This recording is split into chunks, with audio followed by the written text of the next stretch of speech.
New year అంటే merry new year అంటున్నారు ఇలాగా. దేవాదానికి ఎలా వందనాలు తెలియజేసుకుంటున్నాను. అలాగే ఆత్మీయ తల్లిదండ్రులు దేవుని పేరిట వందనాలు. కూడిచిన ప్రతి ఒక్కరు కూడా ప్రభు పేరిట వందనాలు అండి. Praise the Lord. చాలామందికి నిన్న హ్యాపీ న్యూ ఇయర్ చెప్పలేదేం కదా. ప్రతి ఒక్కరికి praise the Lord and wish you happy new year. Happy new year and wish you the same. Okay, God is good all the time. All the time అంటే దేవుడు మంచివారు, అన్ని వేళలా మంచివారు. ఓకే, న్యూ ఇయర్ అంటే మనం న్యూ ఇయర్ ఎందుకు celebrate చేసుకుంటున్నాము అని చాలాసార్లు మనం అనుకుంటాం కదా. న్యూ ఇయర్ ఎందుకు సెలబ్రేట్ చేసుకుంటుంటాం? కొత్త సంవత్సరం వచ్చిందని చెప్పి చాలా సంతోషపడుతూ ఉంటాం, కొత్త బట్టలు వేసుకుంటాం, మంచిగా నవ్వుతూ ఉంటాం, తిరుగుతూ ఉంటాం. తర్వాత మళ్ళీ కొత్త సంవత్సరం అయిపోయిన తర్వాతన మళ్ళీ పాత సంవత్సరం అయిపోద్ది అది. కానీ కొత్త సంవత్సరం అయిన వెంటనే మనకి ఏమనిపిస్తూ ఉంటుంది అసలు అంటే మనం కొత్త సంవత్సరాన్ని ఎందుకు సెలబ్రేట్ చేసుకుంటున్నాం? ఇక్కడ వినాలండి అందరూ. దేవునికి స్తోత్రం, హల్లెలూయా. సంతోషంగా ఉన్నారు అందరూ, దేవునికి స్తోత్రం చెప్దాం, హల్లెలూయా. సంతోషంగా లేని వారు దేవునికి స్తోత్రం చెప్దాం, హల్లెలూయా. ఉన్నారైతే చాలామంది ఉన్నారంట. న్యూ ఇయర్లో మనము ఏమి కోరుకొని న్యూ ఇయర్లోకి అడుగు పెడుతున్నాం? ఏమి ఆలోచించి న్యూ ఇయర్ని ప్రారంభిస్తున్నాం? న్యూ ఇయర్ అని మనం ఎందుకు అంటున్నామంటే, పాత సంవత్సరం మాది అయిపోయింది, పాత సంవత్సరం గత జీవితం అయిపోయింది. లాస్ట్ ఇయర్లో నేను ఎలా పడితే అలా ఉన్నాను. లాస్ట్ ఇయర్లో నేను నా జీవితం నాకు నచ్చినట్టు నేను జీవించాను. లాస్ట్ ఇయర్లో కొన్ని చేద్దాం అనుకున్నాను, చేయలేకపోయాను. లేదా లాస్ట్ ఇయర్లో నేను కొన్ని సంపాదించుకుందాం అనుకున్నాను, సంపాదించుకోలేకపోయాను. లాస్ట్ ఇయర్లో కొన్ని నేను ఆత్మీయంగా బలపడదాం అనుకున్నాను కొన్ని విషయాల్లో, కానీ బలపడలేకపోయాను. కానీ లాస్ట్ ఇయర్లో కొన్ని సమస్యలకి నేను వెళ్ళకూడదు అనుకున్నాను, కానీ వెళ్ళిపోయాను. లాస్ట్ ఇయర్లో పడిపోయాను అనుకోండి. లాస్ట్ ఇయర్లో కొన్ని విషయాల్లో పడిపోయాను, కొన్ని విషయాల్లో నేను దెబ్బతిన్నాను. కానీ న్యూ ఇయర్ అంటే కొత్త సంవత్సరం వచ్చింది. ఈ కొత్త సంవత్సరం నేను అడుగుపెట్టాను. కొత్త సంవత్సరం దేవుడు నాకు మళ్ళీ అనుగ్రహించాడు, కొత్త సంవత్సరం నాకు అనుగ్రహించాడు. ఎందుకు అంటే చాలామంది ఈ సంవత్సరాన్ని చూడలేకపోయిన వారు చాలామంది ఉన్నారు. ఈ సంవత్సరంలో అడుగు పెట్టలేకపోయిన వారు చాలామంది ఉన్నారు. ఈ సంవత్సరంలో ఆనందంగా నవ్వుతూ సంతోషంగా ఈ సంవత్సరంలోని కుటుంబ సమేతంగా చర్చిలో గడపలేకపోయిన వారు కూడా చాలామంది ఉన్నారు. కానీ వారికన్నా మనము ఎంతమాత్రం గొప్పవారం కానప్పటికీ, ఎంతమాత్రము తెలివైన వారు, విద్యావంతులు, తర్వాత గొప్ప ధనవంతులు కూడా కానప్పటికీ, కేవలం దేవుని యొక్క ఉచితమైన కృపలో మనల్ని కాపాడి ఈరోజు ఈ సమయంలో దేవుని సన్నిధిలో మనం గడపడానికి ఈ న్యూ ఇయర్ని ఇచ్చారు. అందుకని మనం సంతోషంగా ఇక్కడ ఉన్నాం. సో న్యూ ఇయర్ అని అనడం కన్నా నేనేమందాం అనుకుంటున్నానంటే రీస్టార్ట్ అని అందాం అనుకుంటున్నాను అనమాట. అంటే తిరిగి ప్రారంభించడం, పునర్ప్రారంభించడం అంటే రీస్టార్ట్. న్యూ ఇయర్ అంటే మనం న్యూ ఇయర్ అని మనం అనుకుంటున్నాం, అంటే మనము నార్మల్గా న్యూ ఇయర్ అంటాం కదా. కానీ న్యూ ఇయర్ కన్నా రీస్టార్ట్ అనడం ఇంకా మంచిగా ఉంటుంది. ఎందుకు అంటే లాస్ట్ ఇయర్ వేరేగా ఇలాగ వెళ్ళిపోయింది. ఇప్పుడు కంప్యూటర్లో వైరస్ వచ్చిందనుకో, కంప్యూటర్లో చిన్న ప్రాబ్లం వచ్చిందనుకో, ఏదైనా వైర్లు ఏదైనా ఖరాబ్ అయిపోయింది, లేకపోతే కీబోర్డ్ పని చేయట్లేదు, లేకపోతే ఏదో ఒకటి ప్రాబ్లం వచ్చింది, అది హ్యాంగ్ అయిపోయింది. నార్మల్గా ఇప్పుడు ఏమైంది, హ్యాంగ్ అయిపోయింది. మొబైల్ ఫోన్ అనుకోండి, ఏమైపోయింది, సడన్గా వాడుతూ కెమెరా మధ్యలో ఆగిపోయింది, కెమెరా ఏమో కొట్టుకుంటా ఉంది. మనం ఏం చేస్తాం? కింద టపా కొడతామా? లేదా పక్కనేసి లేకపోతే ఈలనాలకి వేసి కొడతాం? లేదు. ఏం చేస్తాం? అక్కడ ఒక బటన్ ఉంటుంది, పక్కన ఈ సైడ్కి ఒక బటన్ ఉంటుంది. అది నొక్కి పట్టుకుంటే ఏమవుతుందంటే రీబూట్ కానీ రీస్టార్ట్ అని వస్తుంది. రీస్టార్ట్ చేస్తే ఏమవుతుంది అంటే ఫోన్లో మొత్తం సిస్టమ్ మొత్తం ఏమవుతుందంటే క్లీన్ అయ్యి, అంటే ఎక్కడ యాప్స్ అక్కడ ఉన్నాయో మొత్తం సాఫ్ట్వేర్ మొత్తం ఒకసారి రీస్టార్ట్ అవుతుంది, రీబూట్ అవుతుంది. సో అలానే మన జీవితంలో లాస్ట్ ఇయర్ ఏమైపోయిందో, మనకి ఎలాగ వెళ్ళిపోయిందో మనకి తెలియదు. కానీ ఈ సంవత్సరంలో మనము చేయాల్సింది ఏంటి అంటే రీస్టార్ట్ చేయాలి. ఏం చేయాలి? రీస్టార్ట్. మన జీవితంలో కొన్ని వైరస్లు వచ్చి ఉంటాయి. లాస్ట్ ఇయర్ మొత్తం హ్యాపీగా వైరస్ ఫ్రీ ఉంటుందంటే ఉండదన్నమాట. వైరస్ ఎక్కుతుంది, కానీ మనలో ఉండాల్సింది ఏంటో తెలుసా? యాంటీవైరస్ సాఫ్ట్వేర్ ఉండాలి. ఏముండాలండి? యాంటీవైరస్ ఉండాలి. ఫోన్లో కూడా వాళ్ళు ఇస్తారు, ఇన్బిల్ట్ అంటారు. ఇన్బిల్ట్ ఎప్పుడు వస్తుంది అంటే ఫోన్కి ఇచ్చేస్తారు కదా. కొన్ని కంప్యూటర్స్కి, లేకపోతే కొన్ని పెద్ద పెద్ద కంప్యూటర్స్ ఏవైతే ఉన్నాయో వాటికి కావాల్సింది ఏంటంటే యాంటీవైరస్ సాఫ్ట్వేర్ ఇన్స్టాల్ చేసుకోవాలి. ల్యాప్టాప్ కానీ కంప్యూటర్ కానీ. ఎందుకు ఇన్స్టాల్ చేసుకోవాలండి? యాంటీవైరస్ అన్నారు కదా, ఎందుకు ఇన్స్టాల్ చేసుకోవాలి? వైరస్ పట్టకుండా చూసుకుంటుంది. అర్థమైందా? సో యాంటీవైరస్ ఈరోజు మనలో ఉండాలి. ఏం వైరస్? బయట లోక సంబంధమైన మాలిన్యం మనలోకి వెళ్లకుండా ఉండాలంటే మనలో యాంటీవైరస్ ఉండాలి. ఆ యాంటీవైరస్ ఏంటో తెలుసా? బైబిల్లో వాక్యం ఉంది, దేవుని వాక్యంలో మాట ఉంటుంది. ఏంటి అంటే, నేను పాపం చేయకుండా ఉండినట్లు, లేదా నేను పాపంలో పడిపోకుండా ఉండాలి అనుకుంటే, నేను పాపంలో పడిపోకుండా ఉండడానికి నా హృదయంలో నీ వాక్యమును భద్రపరుచుకొని ఉన్నాను అని చెప్తారు కీర్తనకారుడైన దావీదు గారు. ఏం చెప్తున్నారు? నా హృదయంలో నీ వాక్యమును భద్రపరుచుకున్నాను, సో దట్ నేను పాపంలో పడిపోను, సో దట్ నేను లోకంలోకి పడిపోను అనమాట. సో ఇన్ కేస్ నేను పడిపోతున్నా కూడా యాంటీవైరస్ లోపల ఉంటే ఏమవుతుంది అంటే, వైరస్ వచ్చినప్పుడు ఏం చేస్తుంది? వైరస్ని చంపుతుంది. ఏం చేస్తుంది? వైరస్ని చంపుతుంది. సో రీస్టార్ట్ ఎందుకు అన్నానంటే, కొన్నిసార్లు మాల్వేర్స్, కొన్నిసార్లు ఈ లోక సంబంధమైన విషయాలు మన లోకల్ దూరిపోయినప్పుడు, వైరస్గా మనకు పట్టేసినప్పుడు, మనము లోపల వాక్యం అనే యాంటీవైరస్ కానీ పెట్టుకున్నట్లయితే ఏం చేస్తుందంటే, లోక సంబంధమైన విషయాలు లేకపోతే ఈ ఆలోచనలు, తలంపులు ఏవైతే వచ్చినాయో మనం పడిపోయేలా చేస్తున్నాయో వాటిని ఏం చేస్తుంది? తుడుస్తుంది, క్లీన్ చేస్తుంది. ఏం చేస్తుంది? స్కాన్ చేసి క్లీన్ చేస్తుంది. వాక్యం కూడా ఏం చేస్తుంది? మనల్ని స్కాన్ చేసి క్లీన్ చేస్తుంది. సో మన జీవితంలోని ఏం చేయాలి? వాక్యము మనల్ని స్కాన్ చేసి మనల్ని క్లీన్ చేయాలి కదా. సో కొన్ని సందర్భాల్లోని క్లీన్ చేయకుండా సాఫ్ట్వేర్ హ్యాంగ్ అయిపోయింది అనుకో, ఏం చేయాలి? ఇప్పుడు సాఫ్ట్వేర్ హ్యాంగ్ అయిపోయింది, ఫోన్స్ హ్యాంగ్ అయిపోయింది. ఇప్పుడు ఏం చేయాలి? యాంటీవైరస్ ఎక్కించాలి. ఇప్పుడు రీబూట్ చేయాలి. యాంటీవైరస్ ఎక్కించిన తర్వాత ఇప్పుడు ఏం చేయాలి? రీబూట్ చేయాలి. అంటే చెప్పాల్సింది నేను చెప్పనుకోను ఏంటి అంటే, ఈరోజు న్యూ ఇయర్లో మనము తిరిగి జన్మించడానికి, లేదా తిరిగి మనము ప్రారంభించడానికి ఇదొక అవకాశం అని చెప్తున్నాను. ఇది ఒక ఆపర్చునిటీ. ఇది ఒక ఆపర్చునిటీ. ఏమో లాస్ట్ ఇయర్ 365 days నేను నాకు నచ్చినట్టు నేను బ్రతికేనేమో, ఇప్పుడు దేవుడు ఒక ఆపర్చునిటీ ఇస్తున్నాడు. దేవుడు నాకు తలుపు తెరుస్తున్నారు. నేను ఏం చేయగలగాలి అంటే, రీస్టార్ట్ చేసి నా లైఫ్ని యాంటీవైరస్ ఎక్కించుకొని నేను మళ్ళీ తిరిగి దేవునిలో ఎదగడానికి ప్రయత్నించాలి. తిరిగి దేవునిలో నేను ఎదగడానికి ప్రయత్నించాలి. సో ఎంతమందికి అర్థమైంది? దేవుని స్తోత్రం చెప్దాం. హల్లెలూయా. దేవుని స్తోత్రం. హల్లెలూయా. యెషయా 43వ అధ్యాయము 18-19 ఒకసారి చదివితే, మునుపటి వాటిని జ్ఞాపకం చేసుకొనుకుడి, పూర్వకాలపు సంగతులను తలంచుకొనుకుడి. ఇదిగో నేను ఒక నూతన క్రియ చేయుచున్నాను, ఇప్పుడే అది మొలుచును, మీరు దానిని ఆలోచింపరా? నేను అరణ్యంలో త్రోవ కలుగు చేయుచున్నాను, ఎడారిలో నదులు పారజేయుచున్నాను. దేవునికి స్తోత్రం. హల్లెలూయా. చిన్న ప్రార్థన చేసుకుందాం. స్తోత్రం ప్రభువా, దయగల తండ్రి, కృపగల దేవ, సర్వశక్తిమంతుడా, మీ నామమును కొందనాలు, స్తుతులు స్తోత్రాలు ప్రభువా. గడిచిన కాలమంతా మీ సత్యం రెక్కల కింద భద్రపరిచి పోషించి నడిపించినాము ప్రభువా, మీ నామమును కొందనాలు తండ్రి. ఈరోజు తండ్రి నీ వాక్యం తండ్రి మేము ధ్యానిస్తున్నాం తండ్రి. మాతో మీరు మాట్లాడండి ప్రభువా. కొద్ది నిమిషంలో ప్రభువా నీ వాక్యం తండ్రి మా హృదయంలో పెట్టుకోవడానికి తండ్రి, వినగలిగే చెవి, గ్రహించగల మనస్సు తండ్రి మాకు మీరు దయచేయండి ప్రభువా. తండ్రి నిలబడి నేను ప్రభువా ఎటువంటి యోగ్యత లేని వాడను ప్రభువా, అర్హత లేని వాడను ప్రభువా. నీ కృపలో తండ్రి భద్రపరిచి సమయం దయచేసిన దేవా నీ కొందనాలు. మాతో మీరు మాట్లాడండి. నాకు కావాల్సిన ఆత్మీయ ఆహారం దయచేయండి.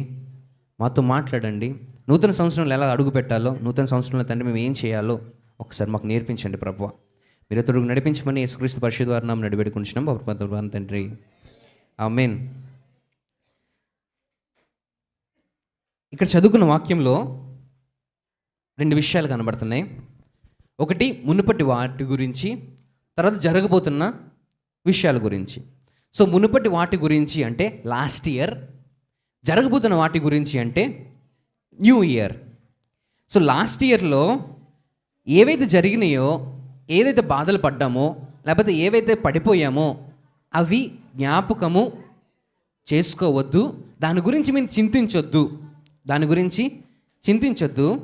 పూర్వకాలపు సంగతుల్ని ఏవైతే ఉన్నాయో దాన్ని తలుచుకోవద్దు. ఏవైతే జరిగిపోయినాయో, ఏవైతే నేను చేయలేకపోయాను, నేను ప్రయత్నించాను, నా వల్ల అవ్వలేదు, నేను ఫెయిల్యూర్ అయిపోయాను, ఐఎమ్ ఏ ఫెయిల్యూర్, లేకపోతే ఐ ట్రైడ్ బట్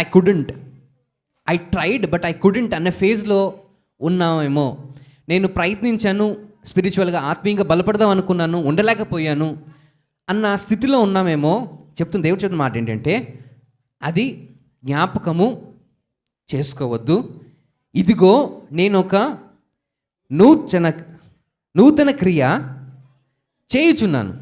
నూతన సంవత్సరంలోని నూతన క్రియ దేవుడు మన పట్ల చేయడానికి ఇష్టపడుతున్నారు. ఇప్పుడే అది మొలుచును, మీరు దాన్ని ఆలోచింపరా, దానిని ఆలోచించలేకపోతున్నారా అని క్వశ్చన్ అడుగుతున్నారు అనమాట. అంటే మీరు నమ్మినట్లయితే, ఒకవేళ మనము మనస్ఫూర్తిగా నమ్మినట్లయితే అది మొలుస్తుంది అని చెప్తున్నారు అనమాట. మీరు నమ్మలేకపోతున్నారా? తర్వాత ఆయన చెప్తున్నాడు ఏంటంటే, నేను ఎడారిలో కూడా, అంటే పూర్తిగా అరణ్యంలో, ఫారెస్ట్లో కూడా నేను త్రోవ కలుగు చేయగలిగిన దేవుడును. అంటే ఫారెస్ట్లో కూడా, అంటే ఎక్కడ త్రోవ లేదు, అంటే నాకు ఇంకా రూట్ లేదు, దెర్ ఇస్ నో వే అన్న సిచ్యువేషన్లో ఉంటే దేవుడి చేత మాట ఏంటి అంటే, దెర్ ఈజ్ నో వే కాదు, God will make a way. So దేవుడు త్రోవని తయారు చేయగలిగిన దేవుడు మన పట్ల ఉన్నాడు. అందుని బట్టి దేవునికి స్తోత్రం, హల్లెలూయా. ఆయన చెప్తున్నమాట అంటే ఎడారిలో కూడా ఆయన ఏం తీయగలరంట? నదుల్ని పారచేయగలగరంట. అని చెప్తున్నమాట అంటే రివర్స్ ఇన్ ద డిజర్ట్. అంటే డిజర్ట్లోని మనకి ఎండమావులు కనిపిస్తాయి, అవునా? అంటే అక్కడ కాసేపు వాటర్ ఉన్నట్టు ఉంటుంది, లేకపోతే చిన్న నదిలాగే, అంటే నదిలాగే ఏమి ఇప్పుడు కనిపించదు అనమాట, చిన్న లేక్ లాంటిది ఉంటుంది, ఎండమావులు ఉంటాయి కదా. సో అవి ఏమవుతాయి అంటే మనకు కనిపిస్తూ ఉంటాయి, కొన్నిసార్లు మాయమైపోతూ ఉంటాయి, కొన్నిసార్లు ఉంటాయి లేదు కూడా తెలియదు. ఒయాసిస్ అంటారు, కొన్ని ప్లేసెస్లో ఉంటాయి ఎడారిలో.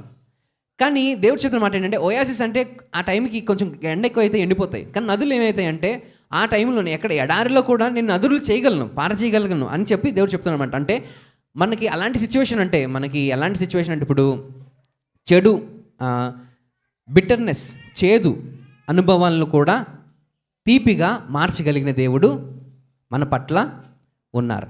సో మనకి ఎటువంటి అనుభవాలు ఉన్నా, అంటే ఎటువంటి బాధలు సిచ్యువేషన్స్లో ఉన్నప్పుడు కూడా, బాధలో నుంచి కూడా దేవుడు ఏం కలుగు చేయగలడంట?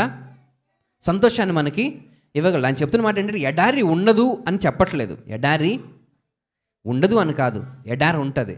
కానీ ఎడారిలో కూడా ఆయన ఏం కలుగు చేస్తారంట? నదుని కలుగు చేస్తారంటే మనకి ఏం దొరుకుతుంది? విశ్రాంతి దొరుకుతుంది. అందుకని కీర్తనకారులు 23వ కీర్తనలు ఏం చెప్తారంటే, though I walk through the valley of shadow of death, అంటే గాఢాంధకారపు లోయలలో నేను సంచరించినను ఏ అపాయమునకు భయపడను, నీవు నాకు తోడయ్యందువు. సో దేవుడు మనకు తోడుగా ఉంటే, ఎడారి లాంటి సిచ్యువేషన్స్ వచ్చినా, గాఢాంధకారపు లోయల లాంటి సిచ్యువేషన్స్ వచ్చినా కూడా దేవుడు మనల్ని ఏం చేస్తారు? మనకి ఏ హాని కలగకుండా దేవుడు ఖచ్చితంగా మనల్ని దాని గుండా బయటికి తీసుకొచ్చి, దానిలో కూడా మనకి ఏం తీసుకొస్తారంటే ప్రశాంతత, తర్వాత దానిలో మనకి హ్యాపీనెస్, జాయ్, సంతోషం మనకి దేవుడు ఇవ్వాలని ఆశిస్తున్నారనమాట. అందుకని ఇంకొక మాట ఉంటుంది, ఎక్కడ 2 కొరింథీ 5:17 ఒక మాట ఉంటుంది. ఏంటి అంటే, ఎవరైతే క్రీస్తులో ఉన్నారో, క్రీస్తులో ఉన్నవారు ఏమున్నారు? ఇప్పుడు ఏమై ఉన్నారు? 17, 2 కొరింథీ 5:17 ఫాస్ట్గా చూడండి, సమయం అవుతుంది. కాగా ఎవడైనను క్రీస్తు నందున్న ఎడల వాడు నూతన సృష్టి, పాతవి గతించెను, ఇదిగో కొత్తవాయను. సమస్తమును దేవుని వలన నైనవి, ఆయన మనలను క్రీస్తు ద్వారా తనతో సమాధానపరుచుకొని ఆ సమాధానపరచు పరిచయను మాకు అనుగ్రహించాను. దేవునికి స్తోత్రం, హల్లెలూయా. సో ఇప్పుడు ఎవరైతే క్రీస్తులో ఉన్నారో, ఎవరైతే యేసయ్యలో ఉంటారో, ఎవరైతే యేసయ్యలో ఉంటారో, దేవునితో ఉంటారో, ఇప్పుడు విన్నాం కదా మాటలు. ఏంటి చెప్పారు యేసయ్య అంటే? దేవుని చెప్తున్న మాట ఏంటి?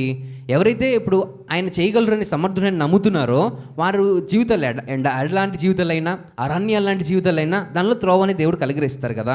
ఇప్పుడు ఆ త్రోవను మనం పొందుకోవాలి అంటే క్రీస్తుని మనం కలిగి ఉండాలి, యేసయ్యని కలిగి ఉండాలి.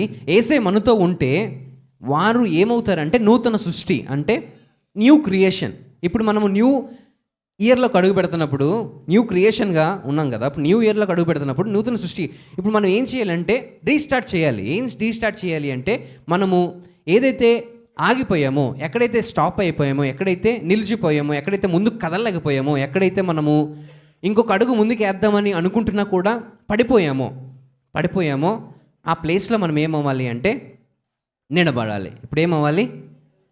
నిలబడాలి. ఇప్పుడు నిలబడి నేను ముందుకు వెళ్ళాలి, రీస్టార్ట్ చేయాలి. పడిపోయిందని చెప్పి అక్కడ ఉండిపోకూడదు, పడిపోయానని చెప్పి నేను అక్కడే ఉండిపోకూడదు. ఇప్పుడు ఈ న్యూ ఇయర్లో మనం ఏం చేయగలగాలి? ఏం చేయాలండి? ముందుకు వెళ్ళాలి, అక్కడే ఉండిపోకూడదు, రీస్టార్ట్ చేయాలి. స్పిరిచువల్ లైఫ్లో, ఆత్మీయ జీవితంలో, లేకపోతే మన ఈ పరుగులో ఎక్కడైతే ఆగిపోయామో అక్కడ నుంచి ముందుకు కదలాలి. ఎవరైనా టగ్ ఆఫ్ వార్ చూసారా? టగ్ ఆఫ్ వార్ అంటే ఒక తాడు ఉంటుంది, ఇటు సైడు 3 మనుషులు ఉంటారు, ఇక్కడ 2 మనుషులు ఉంటారు. ఇటువైపు లాగుతూ ఉంటారు, అటువైపు లాగుతూ ఉంటారు. ఎవరు గెలుస్తారు?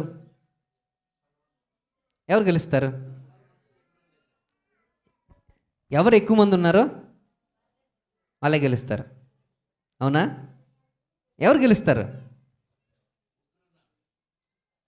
3 ఉన్నవాళ్ళు గెలుస్తారా? 2 ఉన్నవాళ్ళు గెలుస్తారా?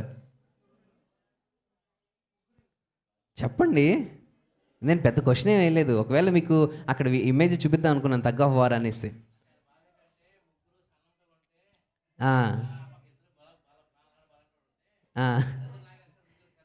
కదా, అదన్నమాట. సో దాని ఆన్సర్ కూడా అదే. ఎవరైతే స్ట్రాంగ్గా ఉన్నారో వాళ్ళు గెలుస్తారు. ఇప్పుడు ఇక్కడ 3 వీక్గా ఉండి ఈ వ్యక్తి స్ట్రాంగ్గా ఉన్నారనుకో, ఏమవుతుంది? 3 ఆ 3 ఉన్నా 10 మంది ఉన్నా గెలిచేస్తారు. ఎందుకు? ఇటువైపు స్ట్రాంగ్గా ఉన్నారు, ఇటువైపు వీక్గా ఉన్నారు. సో ఈ టగ్ ఆఫ్ వార్లో మనం చూస్తే గుర్తుపెట్టుకోవాల్సింది ఏంటంటే, ఇక మనకు పోరాటం కనబడుతుంది కదా. మన ఆత్మీయ జీవితం కూడా పోరాటం ఇలానే ఉంటుంది, ఈ టగ్ ఆఫ్ వార్లానే ఉంటుంది. ఎలా అంటే మనము ఒక లెవెల్, అంటే ఒక మనిషి ఇంకొక మనిషి, అంటే నేను ఇంకొక మనిషి ఉన్నారు, ఇద్దరు లాగుతున్నారు. అంటే నేను లోకంలోకి లాగేద్దాం, మధ్యలో ఒక చిన్న గీత ఉంటుంది, ఇక్కడ ఒక గీత ఉంటుంది, ఇటువైపు మనుషులు ఉంటారు, ఇటువైపు మనుషులు ఉంటారు. ఈ గీత దాటితే అవుట్, ఈ గీత దాటితే అవుట్. సో ఈ గీత దాటకుండా ఈ మనిషి ఇటు లాక్కోవాలి, ఈ మనిషి ఇటు లాగుతూ ఉండాలి.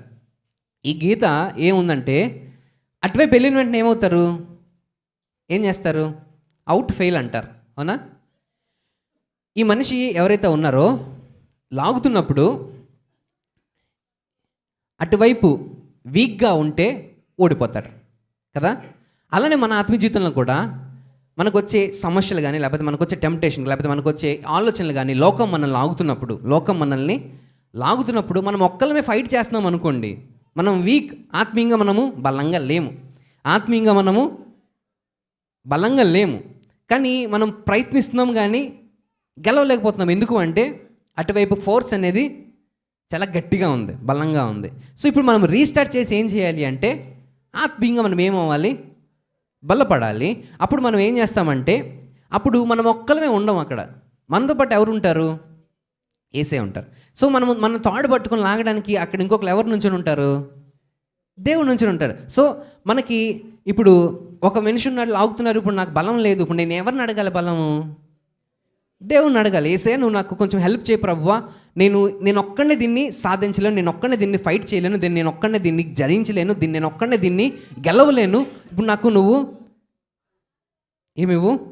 సహాయం ఇవ్వు, నాకు బలం ఇవ్వు అని అడిగితే దేవుడు చెప్తున్న మాట అక్కడ మనం చదువుతాం కదా, నా కృప నీకు చాలు నన్ను అన్నారు. ఎందుకు అన్నారు అని అప్పుడు ఆలోచిస్తూ ఉంటే వెనకద నుండి దేవుడు ఏం చేస్తాడంటే ఆ తాడుని పట్టుకొని అది ఏదైతే ఉందో దాన్ని లాగుతారనమాట.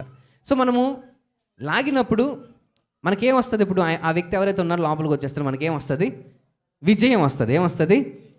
విజయం వస్తుంది. ఇప్పుడు ఆ లెవెల్ అయిపోయింది, మన నెక్స్ట్ లెవెల్కి వెళ్ళాలి కదా. ఇప్పుడు ఒక మనిషిని పెట్టినప్పుడు ఇప్పుడు ఏం చేస్తారు? అక్కడ 2 మనుషులను పెడతారు. లెవెల్ పెరిగింది. ఎందుకు లెవెల్ పెరిగింది? మనం దేవునితో ఉన్నాం, ఆత్మీయ జీవితంలో ఎదుగుతున్నాం. ఇప్పుడు మనకేమవుతుంది? టెంప్టేషన్ ఎక్కువ అవ్వాలి, లేకపోతే మనకి వచ్చే శోధనలు ఎక్కువ అవ్వాలి, లేకపోతే మనకి వచ్చే ఇబ్బందులు ఎక్కువ అవ్వాలి. నేను క్రైస్తవుడిగా నేను ఎదుగుతున్నప్పుడు ఎందుకు నాకు శ్రమలు ఎక్కువ వస్తున్నాయి అనుకుంటాం కదా. అంటే న్యూ ఇయర్కి వచ్చేటప్పటికి లేకపోతే నాకు ఇంకా ఎక్కువ ఇబ్బందులు ఎందుకు ఎక్కువైపోతున్నాయి, లేకపోతే ఇవి అనుకుంటుంటాను కదా. ఎందుకు అంటే మన లెవెల్ పెరిగింది అని. ఏమైంది? క్రైస్తవ జీవితంలో నా లెవెల్ పెరిగింది అంటే ఆత్మీయ జీవితంలో నాది లెవెల్ 1 నుంచి లెవెల్ 2కి వెళ్ళాను. ఇప్పుడు నాకు 2తో ఫైట్ చేయాలి. ఏం చేయాలి? 2తో ఫైట్ చేయాలి. ఇప్పుడు కూడా మనం ఒక్కళ్ళనే ఫైట్ చేస్తే అవ్వదు. ఒక్కళ్ళమే ఫైట్ చేస్తే అవ్వదు. మనతో పాటు ఇప్పుడు ఎవరు కావాలి? దేవుడు కావాలి. సో అప్పుడు మనం దేవుడితో ఫైట్ చేసినప్పుడు, మళ్ళీ దేవుడు కలిసి మనతో కలిసి ఫైట్ చేసినప్పుడు మనం ఏమవుతాం అంటే ఖచ్చితంగా గెలుస్తాం. సో తర్వాత ఏమవుతుంది? మళ్ళీ లెవెల్ పెరుగుతుంది. మళ్ళీ ఇంకిద్దరు యాడ్ అవుతారు మనల్ని ఇబ్బంది పెట్టడానికి, మనల్ని ఏం చేయడానికి? ఇబ్బంది పెట్టడానికి. కానీ మనం గుర్తుపెట్టుకోవాల్సింది ఏంటి అంటే, ఎంతమంది మనకి యాడ్ అయినా, ఎంతమంది మన పైకి దండెత్తినా, ఎంతమంది మన పైకి లేచినా, దేవుడు మన పక్షాన్ని ఉంటే మనల్ని ఓడించగలిగిన వారు ఎవరు కూడా లేరు. దేవునికి స్తోత్రం, హల్లెలూయా. సో అలాంటి దేవుని మనం కలిగి ఉన్నప్పుడు మనం ఏం చేయాలంటే దేవుని ఇన్వైట్ చేయాలి. ఏం చేయాలి? దేవుని ఇన్వైట్ చేయాలి. అంటే నేను ఒక్కడిని పట్టి లాగేస్తాను, నేను ఒక్కడనే సాధించేస్తాను, నేను ఒక్కడనే తీసుకెళ్ళిపోతానని అంటే కుదరదు కదా. సో మనం ఏం చేయాలి? దేవుని చేతిలోని మనం పెడితే, దేవుని చేతిలో మన చేతిలోకి వెళ్తే దేవుడు ఖచ్చితంగా మనల్ని ఏం చేస్తారు? హెల్ప్ చేసి మన ఈ యొక్క వార్ఫేర్ కానీ లేకపోతే ఈ యొక్క పరిస్థితుల నుంచి దేవుడు మనల్ని గెలిపిస్తారు. ఓడిపోకుండా మనల్ని ఏం చేస్తారు? గెలిపిస్తారు. ఏం చేస్తారండి? గెలిపిస్తారు. సో ఈరోజు రీస్టార్ట్ ఎందుకు చేయాలి అంటే, కొన్నిసార్లు ఓడిపోయాం. ఇప్పుడు మనము ఓడిపోయాం, సో పడిపోయిన తర్వాత ఇప్పుడు మనం ఏమవుతున్నామంటే డిప్రెషన్లోకి వెళ్ళిపోతాం, లేకపోతే బాధల్లోకి వెళ్ళిపోతాం. ఇంకెందుకులే నేను ప్రార్థన చేయాలి, ఇంకా నా వల్ల అవ్వట్లేదు, ఇంకా ప్రార్థన చేసినా ఇంకా నాకు వేస్ట్ అనే టైంలోకి వెళ్ళిపోయి, నేను ప్రార్థన చేసినా నాకేం అవ్వట్లేదు, నేను కష్టపడుతున్నా నాకేం అవ్వట్లేదు అన్న స్థితిలోకి వెళ్ళిపోతే ఇప్పుడు మనం ఏం చేయాలి అంటే రీస్టార్ట్ చేయాలి. డిప్రెషన్ నుంచి ఇప్పుడు ఏం చేయాలి? రీస్టార్ట్ చేయాలి, బయటికి లేవాలి. ఇప్పుడు మనం ఏం చేస్తాము? ఎవరైనా ఈసీజీ చూసారా? నేనే చూసాను హాస్పిటల్లో. ఈసీజీ ఉంటుంది. ఈసీజీ అంటే హార్ట్కి 4-5 లీడ్స్ పెట్టి చెక్ చేస్తూ ఉంటే ఈసీజీ వస్తుంది. అక్కడ ఏముంటుంది? ఈసీజీ ఎలా ఉంటుందంటే ఇలా పైకి లేచి కిందకు వచ్చి, పైకి లేచి కిందకు వస్తుంది ఈసీజీ. అది పైకి లేచి కిందకి రాకుండా, పైకి లేచి కిందకి రాకుండా స్ట్రైట్గా వచ్చి కీ సౌండ్ వచ్చింది అనుకో, దాని అర్థం ఏంటి? సఫా. ఆ మనిషి ఇక లేడు, ఆయన ఇక బతికి లేడు కదా. అదే కానీ పైనే ఉందనుకో, కింద లేదు, లైను స్ట్రైట్గా లేదు. ఇప్పుడు ఎక్కడుంది? ఉండాల్సిన గీత మీద కాకుండా పైన ఎక్కడో ఉంది, పైన కీని వస్తుంది అక్కడ కూడా. అప్పుడు దాని అర్థం ఏంటి? అప్పుడు కూడా సఫానే, అప్పుడు కూడా సఫా. దాని అర్థం ఏంటో తెలుసా? లీడ్స్ ఏవైతే ఉన్నాయో సరిగా పెట్టలేదు అని అర్థం. లీడ్స్ సరిగా పెట్టలేదు. ఇప్పుడు లీడ్స్ కానీ సరిగా పెట్టకపోతే, లీడ్స్ అంటే అక్కడ పెడతారు కదా చెస్ట్ మీద, ఆ లీడ్స్ సరిగా పెట్టకపోతే అది కింద చూపించింది గీత మీద చూపాల్సింది అది ఎక్కడ చూపిస్తుంది అంటే పైకి కానీ లేదా కిందకి కానీ చూపిస్తుంది. ఎందుకంటే సరిగ్గా లేదని అర్థం. ఏం లేదు? సరిగ్గా లేదు. ఒకవేళ సరిగ్గా ఉండి కిందన గీత కీ అని చూపిస్తుంది అనుకో, దాని అర్థం చనిపోయాడు అని అర్థం, లేదా ఎగిరిపోయాడు అని అర్థం కదా. ఇది ఏమవ్వాలి అంటే సరిగ్గా వస్తుంది లేదని తెలియడానికి ఏమవ్వాలి? కీక్ కీక్ కీక్ కీక్ అంటుంటుంది. అప్పు పైకి డౌన్ అవుతూ ఉంటుంది, అవునా? అలానే మన ఆత్మీయ జీవితంలో కూడా ఏమవుతుంది అంటే, నేను పూర్తిగా ఆత్మీయంగా బలంగా ఉన్నాను అని పైకి వెళ్తుంది అనుకో, దాని అర్థం ఏంటి? నేను అసలు ఏ పాపం చేయలేదు, నేను అసలు ఏ తప్పు చేయలేదు, నాలో అసలు పాపమే లేదు, నేను చాలా పర్ఫెక్ట్గా ఉన్నానండి, నేను చాలా పర్ఫెక్ట్, నేను ఫుల్ అంటే నేను ఒక్క అబద్ధం కూడా ఆడట్లేదు, నేను చాలా పర్ఫెక్ట్గా ఉన్నానండి అంటే ఇది ఏమవుతుంది? పైన ఉంది, కీ ఉందంటే లీడ్ సరిగ్గా లేదు, దాన్ని సరిగ్గా పెట్టాలి. అంటే మనం సరిగ్గా చూసుకోవట్లేదు, మనం పైన ఎలాగలా చూసుకుంటున్నాం కానీ సరిగ్గా లీడ్స్ పెట్టకుండా చెక్ చేసుకుంటే కనబడదు. ఇప్పుడు మనం లీడ్స్ కానీ కీ కింద చూపిస్తుంది, కీ సౌండ్ వస్తుంది. ఇప్పుడు దాని అర్థం ఏంటి? ఆత్మీయ జీవితంలో అసలు బతికేలేము. ఆత్మీయ జీవితంలో బతికేలేము, చచ్చిపోయిన లెక్క, డెడ్ బాడీ. అంటే బ్రతుకుతున్నాం కానీ ఆత్మీయంగా చచ్చిపోయాం. బ్రతుకుతున్నాం కానీ ఆత్మీయంగా చనిపోయాం. కానీ ఈ లీడ్ ఏదైతే ఉందో, ఏదైతే ఈసీజీ ఉందో, ఏమవుతుందంటే పెరిగి మరి పడిపోయినా మళ్ళీ ప్రయత్నించి లెగిచి, మళ్ళీ పడిపోయినా మళ్ళీ ప్రయత్నించి లెగిచి, మళ్ళీ ప్రయత్నించి లెగుస్తూ ఉండాలి. అక్కడ కనిపిస్తుంది కదా అలాగా పై దాంట్లో. అది కానీ కీ అని కనిపించింది అనుకో, దాని అర్థం ఏంటి? డెడ్ అని. అందుకని యోహాను సువార్తలో మాట ఉంటుంది ఏంటి అంటే, మొదటి యోహానులోని, ఎవరైతే నేను పాపం లేదు అని ఎవరు చెప్తున్నారో వారు అబద్ధికులుగా ఉన్నారు. ఎవరైతే ఒకవేళ పాపం చేసి దేవుని దగ్గరకు వచ్చి అడిగితే, దేవుని దగ్గరకు వచ్చి ప్రభువా నన్ను క్షమించు అని అడిగితే, దేవుడు ఖచ్చితంగా వారిని ఏం చేస్తారు? క్షమించి మళ్ళీ తిరిగి చేర్చుకుంటారు. ఏం చేస్తారు? చేర్చుకుంటారు. అందుకని అక్కడ సామెతలు, కీర్తనల గ్రంథము 145:14 ఒక మాట చూస్తే,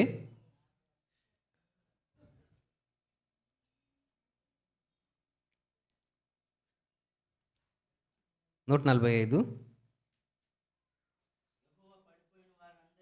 యెహోవా పడిపోయిన వారందరినీ ఉద్ధరించువాడు, కృంగిపోయిన వారందరినీ లేవనెత్తువాడు. దేవునికి స్తోత్రం, హల్లెలూయా. ఇప్పుడు అని చెప్తున్న మాట ఏంటి? పడిపోయిన వారందరినీ లేవనెత్తేవాడు. అంటే ఇప్పుడు నాకు రీస్టార్ట్ చేయాలి అన్న ఆశ కలిగి ఉన్నాం అనుకో.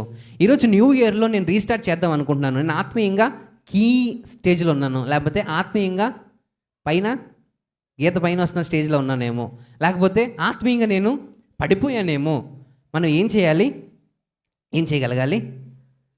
రీస్టార్ట్ చేసి దేవుని అడిగితే, దేవా నేను పడిపోయాను, నన్ను లేపు ప్రభువా. అందుకని అక్కడ ఇంకో నీతిమంతుడు 7 మాటలు పారిన కూడా ఏమవుతారు? లెగుస్తారు, లేవాలి. సో మనము లేవాలి. పడిపోతున్నాం కదా అని చెప్పి వదిలేసాం అనుకో, ఏమైపోతున్నట్టు? డెత్లోకి వెళ్ళిపోతున్నట్టు. అదే నేను పడిపోను అని చెప్పి విచ్చల హాయిగా ఉదికేసినాం అనుకో, దాని అర్థం ఏంటి? పడిపోనన్న ఓవర్ కాన్ఫిడెన్స్తో లీడ్స్ సరిగ్గా మనము, అంటే వాక్యం సరిగ్గా మనము చదవట్లేదు. వాక్యం చదివితే మనకి ఏం తెలుస్తుంది అంటే, మనం చేస్తున్న తప్పులు, మనం చేస్తున్న పొరపాట్లు చూపిస్తూ ఉంటుంది. Bible is like a mirror అంటారు కదా. వాక్యము, దేవుని వాక్యం ఎలాంటిది? అద్దం లాంటిది. సో మనలో ఉన్న తప్పులు కానీ, లేకపోతే మనం ఏదైతే చేస్తున్నామో లేకపోతే అదన్నీ చూపిస్తూ ఉంటుంది. మనల్ని ఏం చేస్తే సరి చేస్తూ ఉంటుంది. మనం ఏమవ్వాలి? సరి చేయబడగాలి. సో ఈరోజు మనం న్యూ ఇయర్లోకి అడుగు పెడుతున్నాం కదా.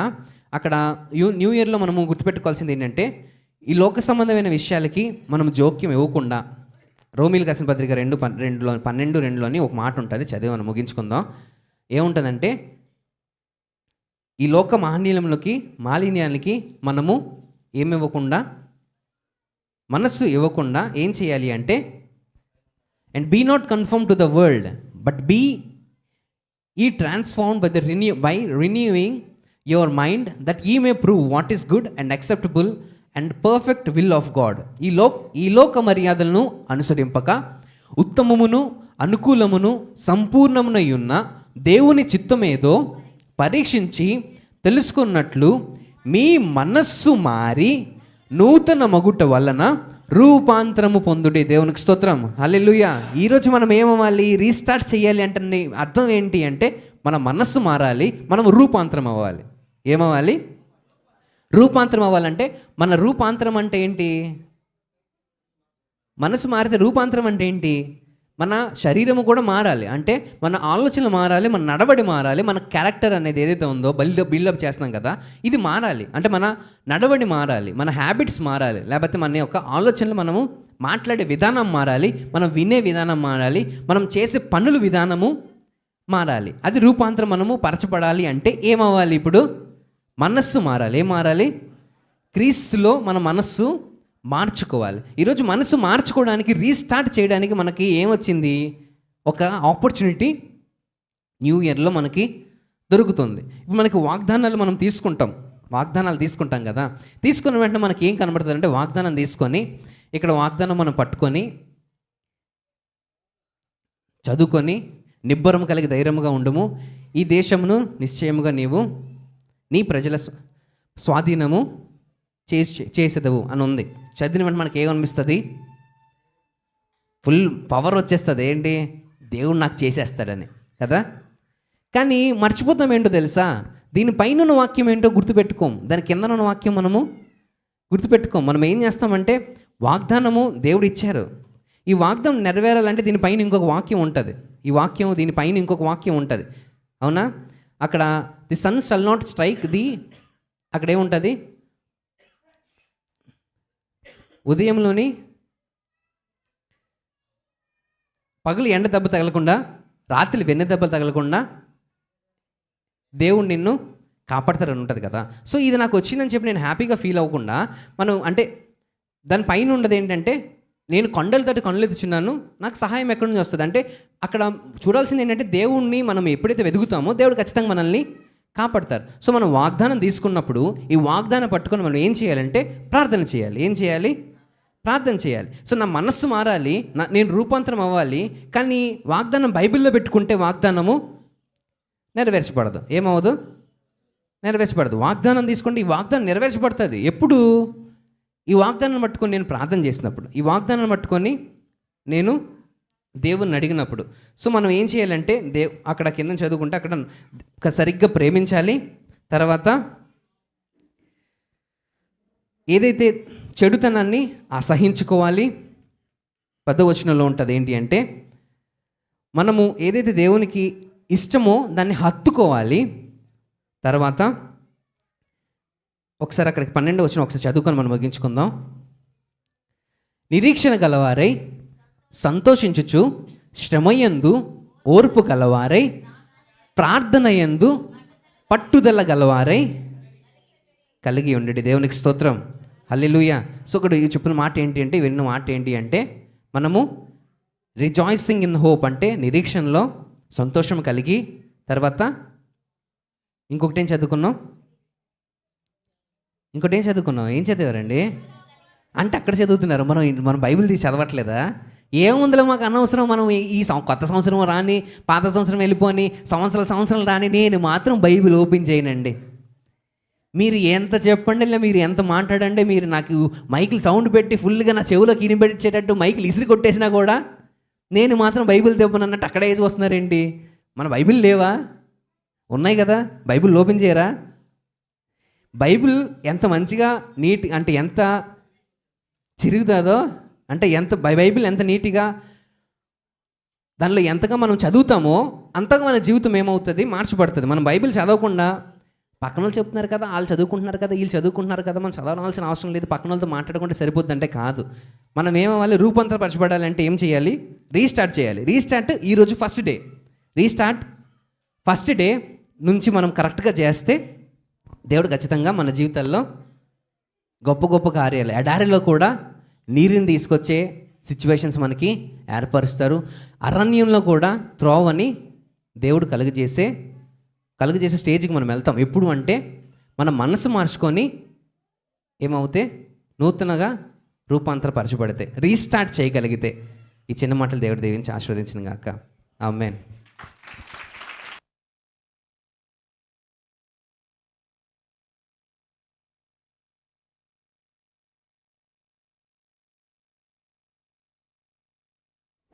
దేవునికి స్తోత్రం, హల్లెలూయా. నిజంగా మరి డాక్టర్ బాబు మంచి వాక్యాన్ని ఎన్నుకొని మరి ఈరోజు మనతో పంచుకున్నారు. దేవునికి స్తోత్రం. ఇప్పుడు మనం ఏమవ్వాలి? రీస్టార్ట్. మీ అందరూ నేర్చుకోండి, ఇంగ్లీష్ కూడా నేర్చుకోవాలి. మన దగ్గర మన పౌలు ఉన్నాడు. ఆయన స్కూల్కి వెళ్ళలేదు, కాలేజీకి వెళ్ళలేదు. పౌలు తెలుసు మీకు? అక్కడ ఉన్నాడు పౌలు. ఆయన ఇంగ్లీష్ నేర్చుకునే అంత ఆశ ఉంది. ఇప్పుడు ఆయనతో మనం ఇంగ్లీష్ మాట్లాడలేము, తెలుసా మీకు? దేవునికి స్తోత్రం, హల్లెలూయా. ఏంటి అవ్వాలి? రీస్టార్ట్. నా సెల్ ఉంది, ఒక్కోసారి నాకు హ్యాంగ్ అయిపోయింది, ఒకసారి బాగా హ్యాంగ్ అయిపోయింది. ఇది హ్యాంగ్ అయిపోతే ఏం చేయాలి? ఏం చేయాలి? దాన్ని రీస్టార్ట్ చేయాలి. పవర్ ఆఫ్ చేసి రీస్టార్ట్ కొడితే మళ్ళీ అలాగా. మనకు కూడా ఇది మంచి వాక్యం. దేవునికి స్తోత్రం. ఈ వాక్యం అందించిన మన బాబుకి మరి ప్రభు పేరిట వందనాలు. దేవునికి స్తోత్రం, హల్లెలూయా. నా బలమంతా నీవేనయ్యా, నా బలమంతా నీవేనయ్యా. పడదాం. నా బలమంతా నీవేనయ్యా, నా బలమంతా, నా బలమంతా నీవేనయ్యా, నా బలమంతా నీవేనయ్యా. అండి దేవుడు ఎవరు? మన బలమంతా ఎవరు చెప్పాలి? మన బలమంతా ఎవరు చెప్పండి? నా బలమంతా ఎవరండి? చాలామంది అంటారు నా బలమంతా మా ఆవిడండి. ఎలా మన బలమంతా ఉన్నారు ఇక్కడ? మీరు చాలా మంచి వాళ్ళు. దేవునికి స్తోత్రం. నా బలమంతా నా భర్త అండి, అది నా బలం అండి. నో ఈ మనం బలం, మన బలమారు చెప్పాలి. మన బలమారు యేసయ్య. దేవునికి స్తోత్రం. మరి చెప్పండి. నా బలమంతా నీవేనయ్యా, నా బలమంతా కావాలి. నా బలమంతా, నా బలమంతా, నా బలమంతా నీవేనయ్యా, నా బలమంతా నీవేనయ్యా. అండి ఓకే, దేవునికి స్తోత్రం. యేసయ్య మన బలం, యేసయ్య బలం కదా. నాకు నిన్న పాస్టర్ గారు ఫోన్ చేశారు, అంటున్నారు, పాస్టర్ గారు అండి మన ఇద్దరమే ఉన్నాము ఒక సైడు, అందరు కూడా ఒక సైడ్ ఉన్నారండి, మరి మీరు నేనే ఒక సైడ్ ఉన్నాము, మనకి బలము లేదండి అన్నారు. ఏమనండి? మనకు బలము, నేను ఒకే మాట చెప్పాను, మనకు బలమంతా మన దేవుడే. దేవునికి స్తోత్రం కలుగునగాక. హల్లెలూయా. మన బలమంతా ఎవరు? దేవుడు. ఎప్పుడు బలహీనుడువో అప్పుడే నీవు చెప్పాలి. పక్కన చెప్పండి, నీ పక్కన చెప్పండి. చెప్పండి, ఎప్పుడు నీ బలహీనుడువో చెప్పండి. పక్కన చెప్పండి, ఎప్పుడు నీ బలహీనుడువో అప్పుడే నీ బలవంతుడువు. దేవునికి స్తోత్రం. దేవుడిని బలవంతుడు చేస్తాడు. దేవునికి స్తోత్రం కలుగునుగా. కానీ నువ్వేం చేయాలట? రీస్టార్ట్ అవ్వాలట, మార్చుకోవాలి. ఇక మీద నేను నా దేవుని కోసం బ్రతకాలి, నా దేవుని కోసం జీవించాలి, ఆయన కొరకే నేను జీవించాలి, నా కొరకు ప్రాణం పెట్టిన ఆ దేవుని కోసం నేను బ్రతకాలని తీర్మానం చేసుకొని నూతన సంవత్సరంలో మనం ముందుకు సాగిపోదాం. దేవునికి స్తోత్రం. హల్లెలూయా, హల్లెలూయా, హల్లెలూయా. చాలా మంచిది. చిన్న ప్రార్థన చేసుకుందాం, వాక్యం గురించి ప్రార్థన చేసుకుందాం. సమయం చాలా ఎక్కువైంది. ప్రార్థన చేసిన తర్వాత అమ్మగారికి ఇస్తాను, అమ్మగారు ముందు తర్వాత కార్యక్రమం నడిపిస్తారు. చిన్న ప్రార్థన, వాక్యం కొరకు ప్రార్థన చేద్దాం. దయగల మా తండ్రి, కృపగల మా ప్రభువా, మీకు వందనాస్తులు, స్తోత్రాలు. ఇదిగో నేను కొత్త సంవత్సరపు ఆరాధనలో పాల్గొట్టకు ఇచ్చిన అవకాశం బట్టి వందనాలు ప్రభువా. ఇంతవరకు నీ బిడ్డ ప్రభువా, తండ్రి డాక్టర్ గారు ప్రభువా, ప్రభ లేచి నిలబడి ప్రభువా నీ వాక్యాన్ని, కొత్త సంవత్సరపు కావలసిన వాక్యాన్ని మా అందరితో మీరు మాట్లాడినందుకు వందనాలయ్యా. నానా పాతవన్నీ కూడా ప్రభువా మేము రీస్టార్ట్ చేసి నూతన సంవత్సరంలో ప్రభువా నీ నూతనంగా మారిపోవాలి అని తీర్మానం చేసుకొని ఈ రోజు నుండి ఎవరైతే ప్రభువా తీర్మానం చేసుకుంటున్నారో వారందరిని దీవించి ఆస్వాదించిన ఆయన ఈ నూతన సంవత్సరం ఈ రోజు మొదలుకొని ప్రభువా చివరి వరకు ప్రభువా అట్టి నమ్మకంగా నీతో కలిసి జీవించి కృప దయచేయమని, మీరే మహింపదమని ప్రభు యేసుక్రీస్తు నామములో ఈ ప్రార్థన అడిగి వేడుకుంటున్నాం తండ్రి. ఆమేన్. దేవునికి స్తోత్రం. చాలా మంచిది. మరి శ్రమలో దేనివి మనకు చక్కనైన వాగ్దానాలు మనకి ఇవ్వడున్నాయి. ఈ వాగ్దానాలు ప్రతి సంవత్సరం చెప్పారు కదా బాబు. ఈ వాగ్దానం అనే వాక్యం అంట మనము ఎప్పుడు కూడా బైబిల్